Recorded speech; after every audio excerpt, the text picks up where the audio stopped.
Hi, folks. This is Javier Betancourt here with my guest, Mayor Joe Corradino from the village of Pinecrest. This is our talk show, Mobility Matters, where we discuss all things mobility, transportation, transit, etc. We are here at the Railvolution Conference, which is this wonderful conference being hosted here in Miami to discuss mobility and the intersection of transportation with all sorts of other issues. Fascinating conference, lots of great people, lots of great speakers. And so while we're here, we thought we'd pull in some folks to talk about transportation and mobility. So Mayor Corradino, thank you for being my guest on our show. Thanks for having me. It was a pleasant surprise to be asked to be here. I'm looking forward to it. Great. And so, you know, we have known each other for a number of years, prior to you being an elected official even, with your good work at the Corradino Group. Thank you. And of course, I'm an urban planner, and so we've worked together for several years and have Decades. fought several battles together, yes. right? It's been fun.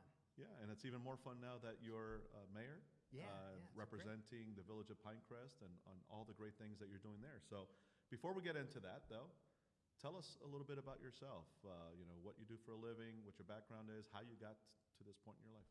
Well, thank you. I'm an urban planner by trade. I grew up family had a consulting business, the Corradino Group, so I kind of grew up in that industry. And actually in high school, the company was headquartered out of Louisville, Kentucky before we came to Miami, but always had offices in Miami. So in high school, I would work on the PD&E studies for the rail systems. Actually, my father was part of the team that built the original Metro Rail. So we would do South Dade, the South Corridor. So I had studied that for a long time. I'm a graduate of Villanova University and the University of Cincinnati with a master's in community planning, and came down here in 1997 to work on these types of projects, transportation related.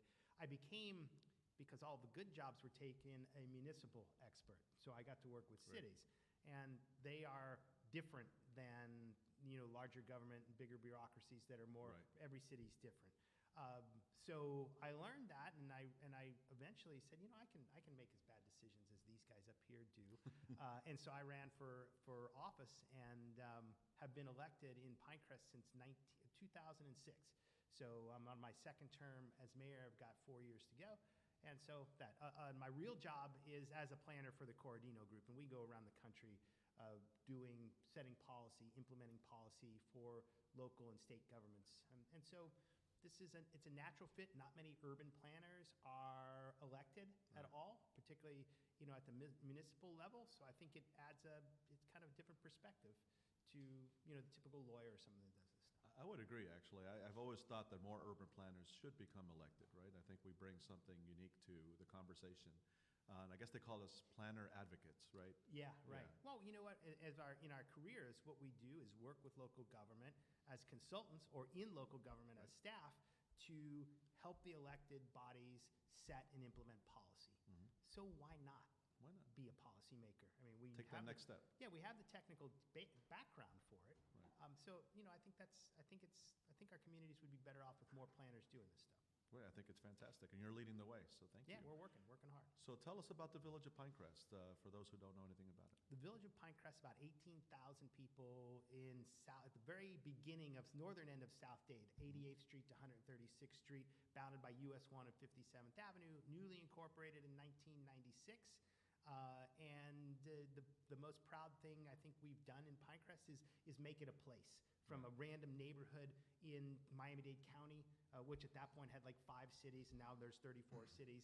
But in Pinecrest, we put a premium on planning and the ability to evolve over time, because communities change. If you do nothing, the community changes. If you plan for it, communities change. And we always wanted the community to change in a way that we had planned for. And our goals are very broad, to kind of maintain the character of the community as it changes. It's an estate density residential community with a lot of trees, a tree canopy, and then we want to enhance our quality of life. So everything we do, is focused on maintaining the character and enhancing our quality of life. Right. So it has a very suburban character, but increasingly that urbanism is kind of encroaching, and the community kind of has to adapt to that, right? So things like the South Corridor, rapid transit investment that's coming right adjacent to the city is going to be transformational. So how is the city adapting to that? Or village, excuse me. That's a great question. Look, when we had just incorporated the Dadeland station that was coming, online, and the community was resisting Dadeland. I think they sued some of the downtown Dadeland business. And I always thought, that's kind of crazy, multi-billion-dollar investment in rapid transit, and, you don't want to play ball. The fact of the matter is you have to play ball, right? We are on the US 1 corridor, which in South Dade is the major corridor for over 40 years. It's been part of the long-range transportation plan and originally suited for rail. Many of the cities in South Dade, including Pinecrest, don't necessarily like high-density development. So when the argument was coming around rail versus bus rapid transit, I think probably Mayor Homestead was as well, but Pinecrest saying, look, we understand to the other mayors, look, I don't think you want Metro Rail. They're screaming for, I want Metro Rail, I want Metro Rail. Say, but Metro Rail means they're going to come in and ask you to do high-density development along your stations, like Dadeland or like they planned in the Southland Mall, which is 250 units an acre, a 25-story development. The communities don't necessarily want that. Cutler Bay does.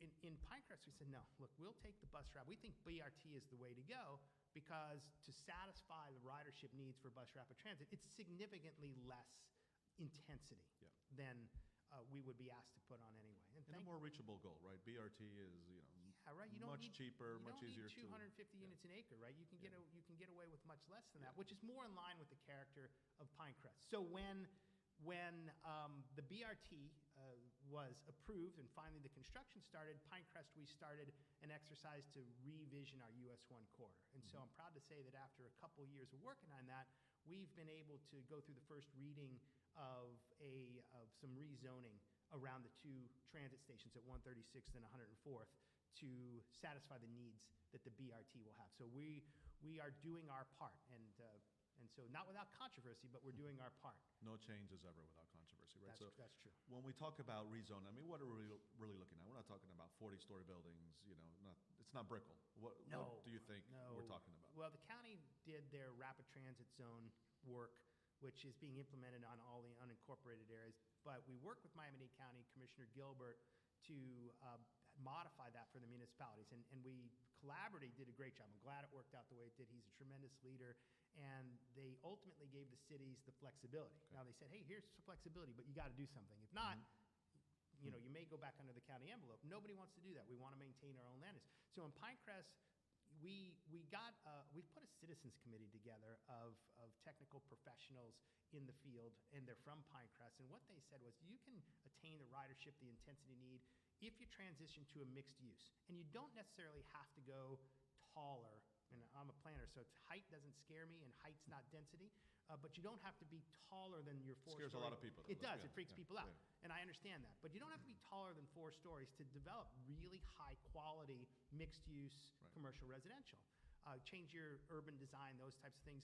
If you want, you can add some bonuses, density and height for higher quality design, but you don't have to. So what we're talking about is modest intensities, 35 units an acre in an existing 4-story envelope, immediately around the transit stations, mixed-use residential, never impacting a single-family or dual-family residential home, and actually putting the urban design in place that even better protects them. You won't be able to see the new buildings from the single-family homes, and you won't be able to hear them, smell them, or see them with the protections that we put in place. So overall, it's going to be a fantastic change for Pinecrest while supporting the rapid transit system, which we have to do because I was just with the Secretary of Transportation.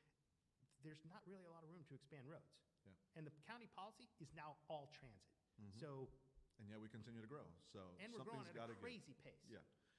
So we have this rapid transit corridor coming down adjacent to the village of Pinecrest. We got to connect to it, right? Yeah. And so what is the city doing for that first last mile? Talk to us about some of the services you already have in place that will connect to that BRT, that are already connecting to the Metro Rail. I know the village is using its share of the half-penny sales tax for transportation to run some services. So if you can discuss all that. Yeah, well, what we did, so you guys close to 20 years 20 years now, yeah. 20 years ago, passed the People's Transportation Plan, right? No, was that what it? It was half-penny sales tax. We always thought we needed the full penny, probably need the full penny. And so what we have done, you only require that we use 20% of that money for rapid transit, right?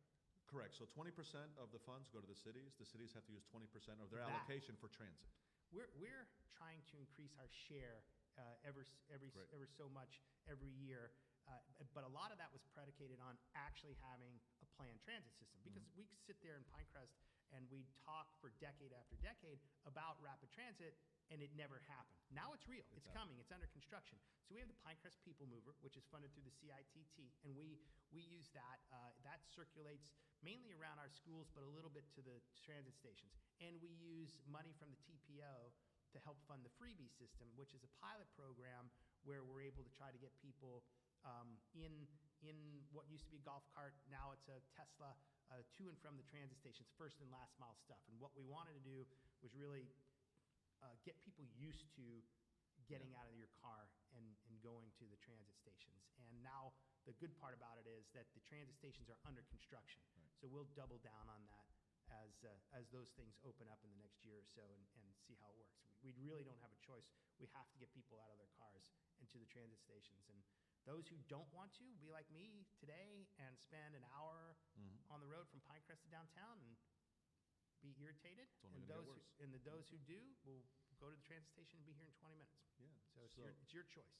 So in addition to the freebie and your people mover, let's talk about bicycle pedestrian connectivity and mobility and how that connects to the overall system.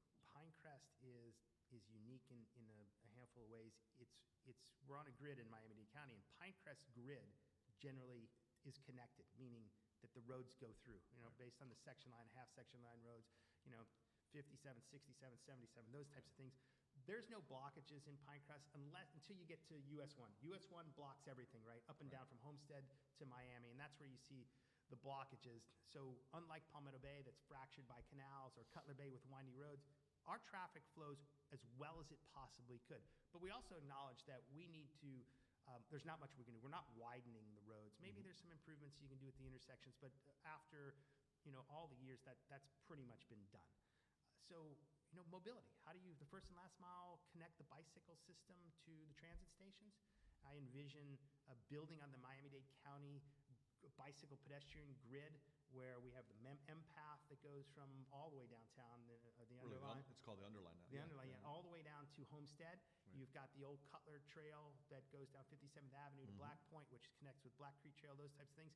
And so now there's the Ludlam Trail, which is out there. We're taking we'll take 88th Street and build a ladder, right? We're going to go across from Red Road Trail to the Metro Rail Trail on 88th Street. And then in partnership with Palmetto Bay, we've done 136th Street, which is our southern border.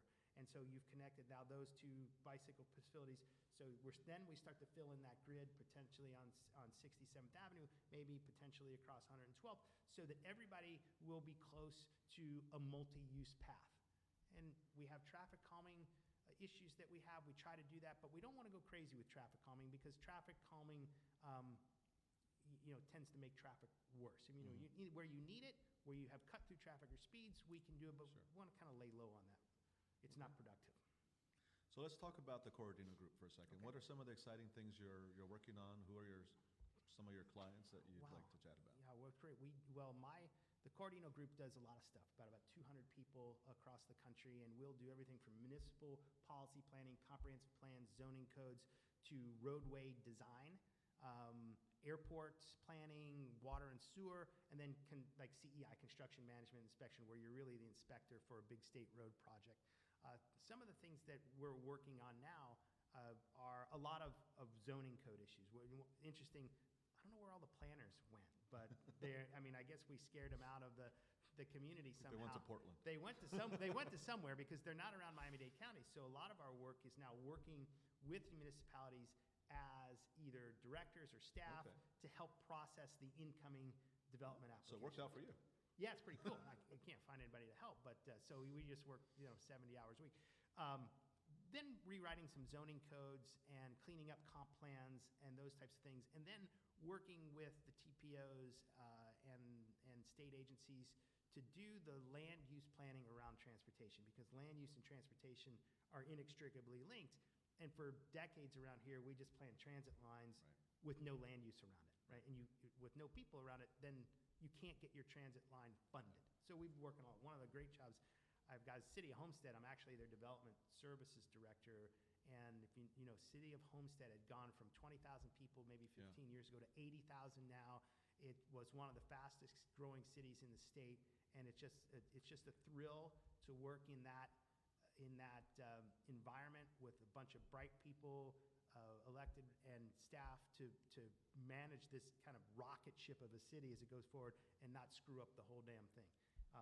Yeah, we had Zach Good, Assistant City Zach's Manager for fantastic. City of Homestead, on another show, and we couldn't stop talking. There's just so much happening. Oh man, they're great. In And they're so smart. transportation and, across the board. And they do a Really hell of a booming. job, right? In a city that was decimated by Hurricane Andrew, and Yeah. the Turnpike really took a lot away from their downtown because it focused all the development in a greenfield, which was this development of regional impact. So downtown suffered and suffered and suffered.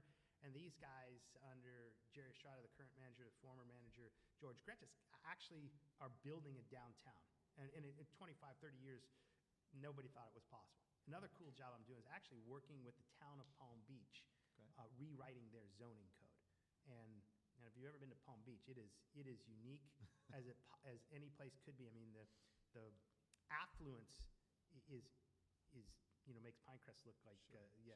silly, and it's very particular. So that's Mar-a-Lagos of the world, You have Right. that end, right. and then You've got the other end. Yeah, it's all diverse if Yeah. you're the top 1% of the 1%. Yeah. So to work and rewrite that zoning code is a challenge and something that we're really proud of. Okay, so we're going to hear that you're proposing Mar-a-Lago be, converted into condominiums in the near future. Is that Probably not.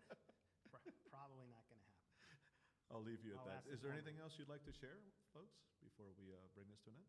No, I want to thank you for having me, and I thank you for all the good work that you've done leading us from a transportation perspective for, I don't know how long you've been doing this, for 4 decades, 3 Gosh, decades? too long now. Right. I used to have a full head of hair. Yeah. No, actually never did. I'm bald in the back, so I can't see my issues. But no, I don't know, when did you start? The early 90s? Oh, gosh. As an urban planner, actually, no, 2002. Right. 2002, Oh, South you're Florida young. Regional Planning Council. Oh, That's my where we God. first met. No, thank you for doing that. Thank you for doing this and educating. Sometimes I get frustrated with our public engagement. Once you start building a project and the shovels, it's a little too late for public engagement. You're Right. just doing damage control. Things like this help Sure. everybody understand what the long-term policy is. Because it takes, we built Metro Rail in 83, Mm-hmm. and now it's 2023 just about before the Yeah. US 1 thing opens up. That's 50 a years. lifetime, Yeah. right? So these things don't happen overnight is the point, unless you're constantly educating people or helping them understand in forums like this. And people deserve to know what's happening, right? I'm Absolutely. paying this half-penny sales tax. I've been paying it for 20 years. What have you done with it? Well, Mhm. we haven't done a great job of telling them what's been done with their money. So hence this show, and hence having great guests on like yourself. Thank you. Good Thank luck. you for being a guest on the show. Thank you pleasure. for Thank you everything for you do. having me. Good luck with everything you're doing in the future. So, folks, great things happening in the village of Pinecrest. Go down there and visit. They have a great market. What is that called down there? The farmer's market. The farmer's market at what At used to be Pinecrest Parrot Gardens. Jungle. Used to be Parrot Jungle. It's now Pinecrest Gardens. It's our cultural arts facility, and the farmer's market's wonderful on Sundays. Yeah, check it out. It's a great place. And again, thank you, Mayor Corradino, for being on. Folks, this is Mobility Matters. We'll come to you again with some great guests to continue to talk about transportation and mobility. In the meantime, please follow us on social media. And as always, thank you to Miami's community newspapers for